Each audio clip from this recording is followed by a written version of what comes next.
Hello दोस्तों, स्वागत है आप सभी का। जैसे कि हम लोग चर्चा कर रहे थे कि गुरुदेव का जो गोचर है वो सभी लग्नों और चंद्र राशियों के आधार पे क्या प्रभाव दिखाता हुआ नजर आता है। तो सबसे पहली चीज़ तो ये कि सिर्फ गोचर प्रभाव करेगा या बाकी चीज़ें भी जरूरी है, क्योंकि एक बहुत जेन्युइन क्वेश्चन बनता है कि हर बार कोई गोचर होता है और गोचर को हम हमेशा वीडियोज़ के अंदर सुनने लगते हैं। तो पहली बात, शनिदेव का गोचर हो, गुरुदेव का गोचर हो, राहु और केतु का गोचर हो, ये एक पर्टिकुलर भाव में काफ़ी लंबे समय के बाद आते हैं। राहु और केतु जो है उन्हें 18 साल लगता है साइकिल कंप्लीट करने में। गुरुदेव 12 से 13 साल का वक्त लेते हैं, शनिदेव 30 साल का वक्त लेते हैं। ऐसे स्थिति में कहीं ना कहीं जो 4 ग्रह हैं, इसमें से राहु केतु एक साथ ही गोचर करते हैं। ऐसी स्थिति में 3 ग्रहों के गोचर प्रभाव जो है वो जीवन में कहीं ना कहीं होते नजर आते हैं।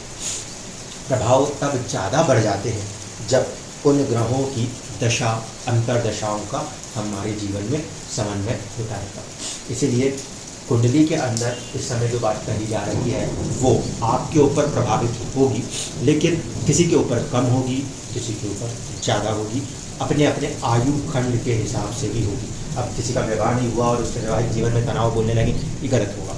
ऐसे स्थिति में सप्तम भाव से विवाह ही नहीं है, लोगों के साथ साझेदारी है, बाहर की तरफ आपकी एक इमेज है, उसको लेकर भी कुछ हो सकता है।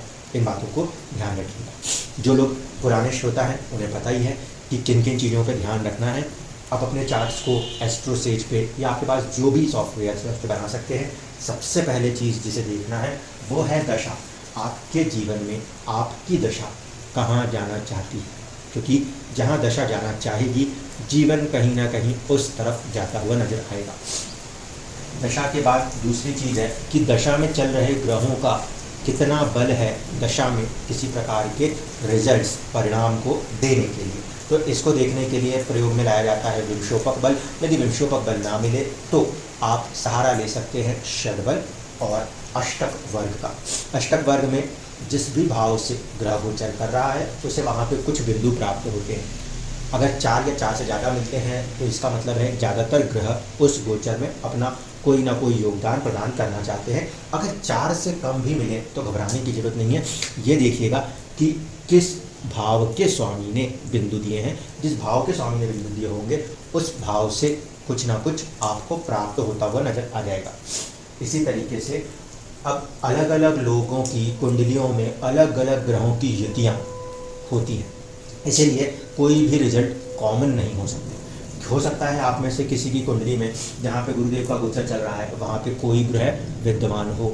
यदि वो ग्रह विद्यमान है तो गुरुदेव जो है अपने गोचर में उस ग्रह को भी अपनी शुभता, अपना आशीर्वाद, क्योंकि गुरु एक नैसर्गिक शुभ ग्रह है, वो जहाँ भी जाते हैं इररिस्पेक्ट कि वो किसी भी भाव के स्वामी हैं, नेचुरल जो एक सिग्निफिकेंस है गुरु का वो नैसर्गिक रूप से शुभ ग्रह है। वो जब भी जिन भी भाव से और जिन ग्रहों को छूते हुए गोचर करते हैं वहाँ पे अपनी तरफ से तो शुभता प्रदान करने का प्रयास करते ही करते हैं। ठीक है, ये जो डेट्स हैं इन डेट्स को आप ध्यान रख सकते हैं, क्योंकि इन डेट्स में ये जो गोचर हैं ये कुछ नक्षत्रों से अपने आप को आगे बढ़ाते हुए नजर आएंगे और रिजल्ट्स भी कुछ हद तक उन पर डिपेंड करेंगे।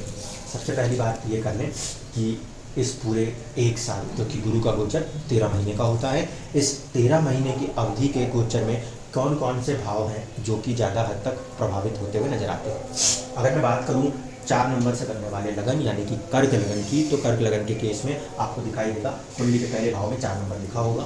अन्यथा 4 नंबर कहीं भी लिखा होगा उसमें आपके चंद्रमा बैठे हों तब आपके लिए ये वीडियो काम का है, सूर्य बैठे हों तो भी काम आ सकता है। ज़्यादा इम्पॉर्टेंट बात ये कि अगर लगन में पहले भाव में 4 नंबर लिखा है तो आपके लिए ये वीडियो ज़्यादा काम का है। अब देखते चलिए, गुरुदेव का गोचर यहाँ पे 10वीं में होगा और राहु का गोचर भी यहाँ पे 10वीं में है। पिछले अप्रैल 2000 तकरीबन 22 से अप्रैल 2022 से राहु और केतु का जो गोचर हुआ है उसके कारण इस चौथे भाव में जो गोचर है उसने मन में एक प्रकार की खालीपन, व्याकुलता को पैदा किया है, क्योंकि केतु का काम है डिटैचमेंट। जहाँ बैठ जाए जिस चीज़ में जाए वहाँ से मन को हटाना, डिटैच करना। इसीलिए अगर मैं बात करूं तो कर्क लगन के व्यक्ति, चाहे जातक हो चाहे जातिका हो, उनके चौथे भाव में एक प्रकार की व्याकुलता या किन्हीं चीज़ों से काइंड ऑफ डिटैचमेंट जैसी स्थितियां पैदा हुई हैं अप्रैल 2022 से, जो कि सितंबर 2023 तक बनी रहती नजर आ रही है केतु के प्रभाव के कारण। एक बात। दूसरी बात, राहु के प्रभाव जो है वो दसम भाव पर है, लेकिन वही दसम भाव पर प्रभाव कहीं ना कहीं क्योंकि आपके फर्स्ट हाउस पे आता है, ऐसे स्थिति में उस राहु का जो गोचर है, जो कि अचानक के तत्व दर्शाता है, चीज़ों का बढ़ना दर्शाता है और कई बार एंग्जाइटी भी दर्शाता है।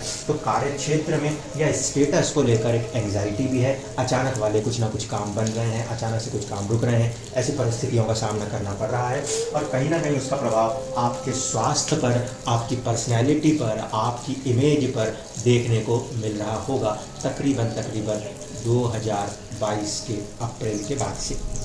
अगर दशा है तो प्रभाव ज़्यादा महसूस हुआ, अगर दशा नहीं है तो प्रभाव थोड़ा सा कम महसूस हुआ होगा। अब गुरुदेव का भी गोचर वहीं पर हो रहा है। अब गुरुदेव जो कि दसम भाव से गोचर कर रहे हैं, जब भी कोई ग्रह दसम भाव में बैठा हो तो उसका प्रभाव नेचुरली लगन के ऊपर पड़ने लगता है, यानी कि उसका प्रभाव कहीं ना कहीं स्वास्थ्य के ऊपर, आपकी पर्सनैलिटी के ऊपर पड़ने लगता है। तो राहु का तो अपना कोई राशि सच नहीं है, लेकिन अष्टम के स्वामी कहे जा सकते हैं, साझा रूलर है। परंतु गुरु के पास दो राशियां हैं, छठे भाव मूल त्रिकोण और दूसरा है उनके पास नवम भाव। जब गुरुदेव केंद्र में आएंगे तो केंद्र एक बलवान स्थान है, श्री हरि विष्णु का स्थान है। वहाँ पे जाके जब गुरुदेव विराजित होते हैं तो इसका मतलब है कि जीवन के अंदर कहीं ना कहीं कुछ स्ट्रॉन्ग फाउंडेशन काम होना है। दो तीन चीज़ें हो सकती हैं। अगर दशा सपोर्ट कर रही है, पॉजिटिव चल रही है, तो किसी भी तरीके के अगर आपके साथ कोई लड़ाई झगड़े, मुकदमे, कोर्ट कचहरी, किसी को कंपटीशन में हराना हो, किसी प्रकार की नौकरी, सर्विस, इन चीज़ों के ऊपर कुछ आपको हासिल करना हो, तो गुरुदेव का जो गोचर है वो सितंबर के बाद से आपको कुछ हद तक पॉजिटिव रिजल्ट्स में सपोर्ट करता हुआ नजर आएगा। सितंबर क्यों कह रहा हूँ? सितंबर इसलिए कह रहा हूँ क्योंकि इस समय गुरुदेव जो है वो शनि की तीसरी दृष्टि से और राहु केतु के प्रभाव में आने की वजह से कहीं ना कहीं थोड़े से पीड़ित हैं, प्रभावित हैं। ऐसा माना जाता है जब कभी भी दो या दो से अधिक क्रूर ग्रह गुरु को, जुपिटर को देखें तो उसे हम ब्राह्मण श्राप मानते हैं। कब? जब ये जन्म कुंडली में हो रहा हो, गोचर में हो रहा है, तो ऐसा नहीं है कि इससे सबके लिए मैं ब्राह्मण श्राप मान लूँ, लेकिन गुरुदेव के ऊपर शनि की तीसरी दृष्टि और राहु केतु की दृष्टि होने की वजह से अभी गुरुदेव थोड़े से प्रभावित होते हुए कार्य करते नजर आते हैं। कब तक? कम से कम तब तक जब तक कि राहु केतु आगे ना बढ़ जाए, यानी कि सितंबर 2023 तक। प्रभाव कौन कौन से क्षेत्रों में होगा? एक प्रभाव जो आ रहा है वो छठे भाव दैनिक दिनचर्या में आ रहा है, या फिर नौकरी में आ रहा है, सर्विस के अंदर आ रहा है, रोग बीमारी की तरफ आ रहा है, ठीक है। दूसरा जो प्रभाव है वो भारतीय या पिता की तरफ भी आता हुआ नजर आ सकता है, क्योंकि गुरुदेव इस कुंडली में छठे भाव और नवम भाव के स्वामी हैं, जो कि धार्मिक चीज़ों से या फिर पिता के साथ या कभी कभी लंबी यात्राओं से लाभ प्रदान करते हैं। तो वहाँ पे उन चीज़ों में गुरु का पीड़ित प्रभावित हो जाना कुछ कष्ट, कुछ असमंजस, कुछ अड़चने दिखाने का कार्य करता है। दूसरी चीज़ कि गुरुदेव शुभ ग्रह होते हुए दृष्टि दे रहे हैं आपके संचित धन के ऊपर। कोशिश करेंगे वो अच्छे से अच्छा आपको संचित धन प्रदान कर सके। गुरुदेव की दृष्टि अपने खुद के भाव पर है और वहीं पे राहु साथ में जुड़ के इन दोनों ही भाव को यहाँ से इसको भी और इसको भी देख रहे हैं। तो जब क्रूर ग्रह दृष्टि करते हों तो ऐसे स्थिति में हम मानते हैं कि हम अपने जनों से दूर हट सकते हैं, लेकिन आर्थिक उन्नति के लिए अच्छा समय कहा जा सकता है। यहाँ पे इस समय प्रभाव है शनि का, गुरु का और राहु का। शनि और राहु की दृष्टि होने की वजह से हो सकता है आपको अपने घर से दूर, अपने कुटुंब से थोड़ा दूर हट के कार्य करना पड़े, लेकिन आर्थिक उन्नति के मामले के लिए फिर भी वो सपोर्ट करके नजर आएंगे। एक बार इसी प्रकार यहाँ पे देखेंगे तो गुरु की दृष्टि भी है और राहु की दृष्टि भी है। राहु जहाँ बैठे उसकी तरह या जिसके साथ बैठे उसकी तरह बिहेव करते हैं। ऐसे स्थिति में राहु भी गुरु की तरह बिहेव करते हुए अचानक से आपके कार्य क्षेत्र, सर्विसेज के अंदर कुछ या कॉम्पिटिशन्स के अंदर सपोर्ट करने की क्षमता पैदा करते हैं। ध्यान रखिएगा, आपकी जन्म कुंडली में सबसे पहले राहुदेव की मौजूदगी सही भाव, सही नक्षत्रों में होनी चाहिए। पिछला वीडियो मैंने इसलिए बनाया था, वहाँ पे भले शनिदेव भाग्य भाव में बैठे हैं, लेकिन नक्षत्र प्रभाव ऐसा है कि जान के मिल गई। इसलिए कोई भी रिजल्ट्स को इस गोचर में लगाने के साथ साथ दशा के साथ इस बात को समझिएगा, आपकी ओरिजिनल कुंडली में वो ग्रह अच्छी स्थिति में और अच्छे भाव स्वामी के नक्षत्रों में बैठे हैं तो अच्छे रिजल्ट्स मिल रहे होंगे। यदि मान लीजिए वो किसी ऐसे भाव स्वामी के नक्षत्र में बैठे हैं जो कि कुंडली में खराब भाव का या तो स्वामी है या वहाँ पे बैठा है, ऐसे स्थिति में फिर आपको परेशानियों का सामना करना पड़ेगा। कुछ लोगों को नौकरियाँ मिलती हुई दिखाई दे रही होंगी तो कुछ लोगों की नौकरियां जाती हुई दिखाई दे रही होंगी। अंतर इसी बात का होगा कि जिन नक्षत्रों में, जैसे कि वो केतु नक्षत्र में गोचर कर रहे हैं और मान लीजिए केतु देव किसी कुंडली में छठे में बैठे हैं, आठवें में बैठे हैं, 12वें में बैठे हैं तो परेशानियों का सामना कर रहे होंगे। अगर वही केतु देव शुभ भाव में बैठे हैं तो शुभता का महसूस कर रहे होंगे अपने जीवन में।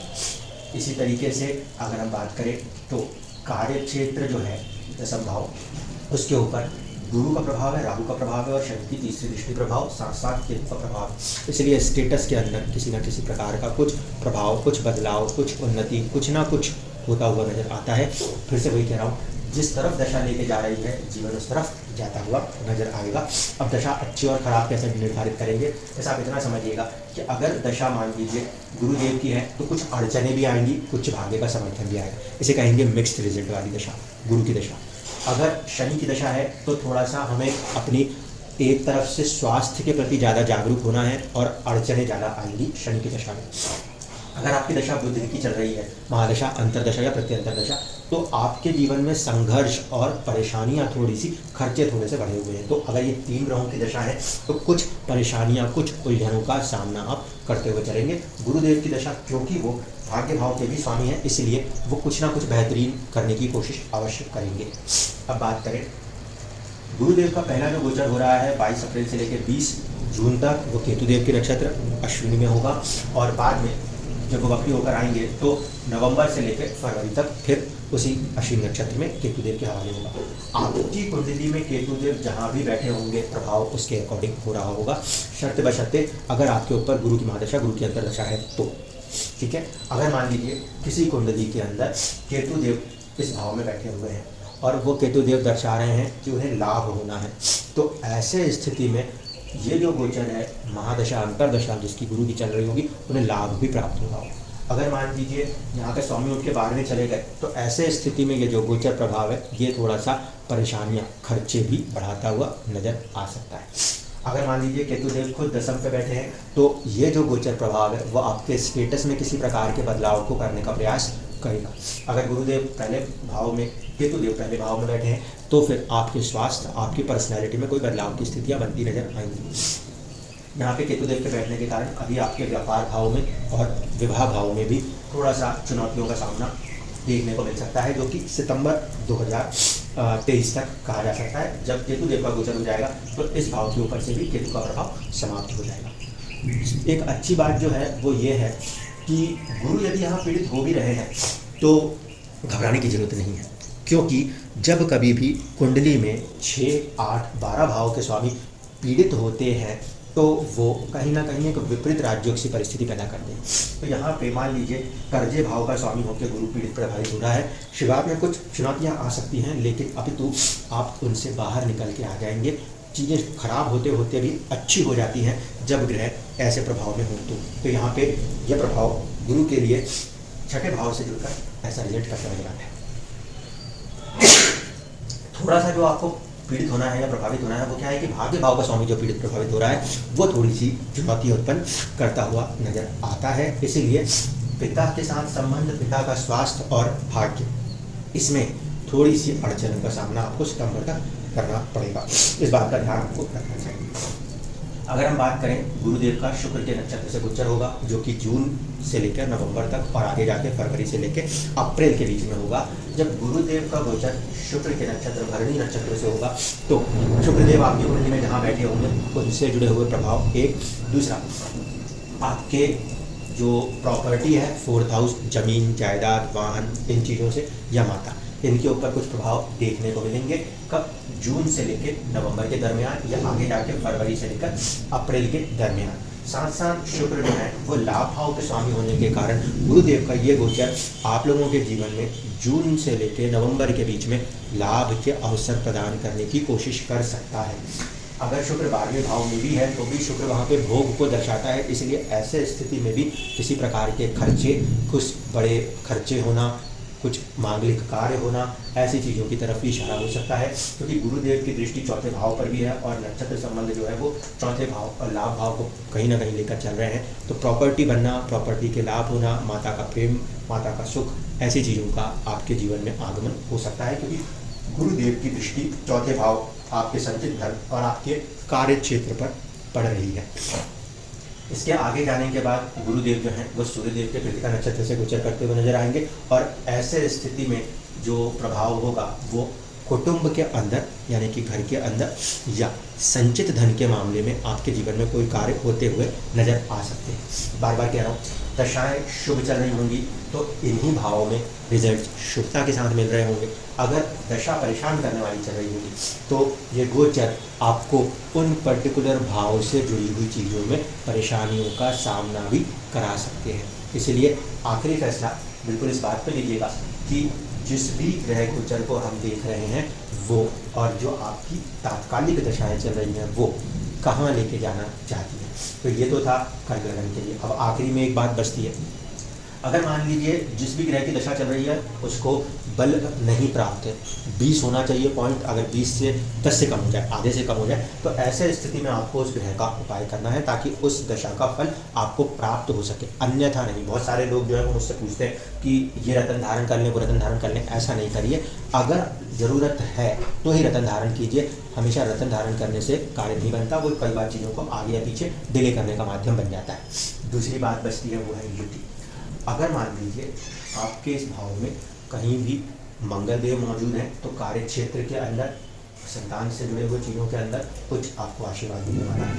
अगर यहाँ पर मान लीजिए कि कुछ जन्म के गुरु बैठे हुए हैं तो आपको कार्य क्षेत्र और साथ ही साथ आपके भाग्य से जुड़ी हुई कुछ चीज़ों में समर्थन मिलने वाला है। अगर यहाँ पे बुधदेव बैठे हैं तो कुछ अड़चनें, कुछ परेशानियाँ, लेकिन अगर विदेशों से जुड़े हुए कार्य हैं, हॉस्पिटल से जुड़े हुए कार्य हैं, कोर्ट कचहरी से जुड़े हुए कार्य हैं, तो वहाँ पे आपको कुछ समर्थन मिल सकता है।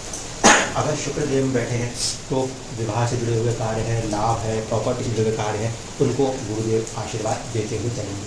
अगर चंद्रदेव बैठे हैं तो स्वास्थ्य, मान, प्रतिष्ठा के प्रति कुछ जीवन में हासिल होता हुआ नजर आ सकता है। अगर यहाँ पे सूर्यदेव बैठे हैं तो हो सकता है किसी रूप में आपका जो संचित धन है उसमें वृद्धि होती नजर आ रही हो, या किसी प्रकार के कुछ प्रमोशंस, प्रोफेशनल गेन्स, कुछ मॉनिटरी गेन्स होते हुए नजर आ सकते हैं, या परिवार के अंदर किसी नए सदस्य का जुड़ना संभव हो सकता है। तो ये युति प्रभाव है, निर्भर करता है कि गुरु उस समय किस ग्रह के ऊपर से गोचर करते हुए जा रहे हैं। अगर यहाँ पे जन्म के राहु बैठे हुए हैं तो ऐसे स्थिति में अचानक वाली चीज़ें थोड़ी सी बढ़ेंगी और कार्य क्षेत्र के अंदर भी किसी प्रकार से अचानक वाला प्रभाव देखने को मिल सकता है। वो पूरा प्रभाव आने वाले 1 साल की अवधि तक के लिए रहेगा। क्लियर कर दें, अलग अलग ग्रह या ये भाव का मध्य जो है वो अलग अलग लोगों के लिए अलग अलग डिग्रियों पे होता है। कुछ लोगों को ये प्रभाव शुरुआत में मिल जाते हैं, कुछ लोगों को वो रिजल्ट्स देर से मिलते हैं, लेकिन बात वही है, आपके उस भाव की जो डिग्री है उससे करीब जब ग्रह आएगा तो उसके फल ज़्यादा मात्रा में मिलेंगे। इसी तरह से जब गुरु गोचर करते हुए किसी ग्रह के डिग्री के समान आ जाएंगे, बराबर आ जाएंगे, तो उस पर्टिकुलर ग्रह से जुड़े हुए फलों में वृद्धि करने की प्रयास करेंगे, आशीर्वाद देने का प्रयास करेंगे। ये था कर्क लगन के लिए गोचर गुरुदेव का। आने वाले वीडियोज़ में हम बाकी के सभी लग्नों को भी कंप्लीट करते हुए चलेंगे। धन्यवाद।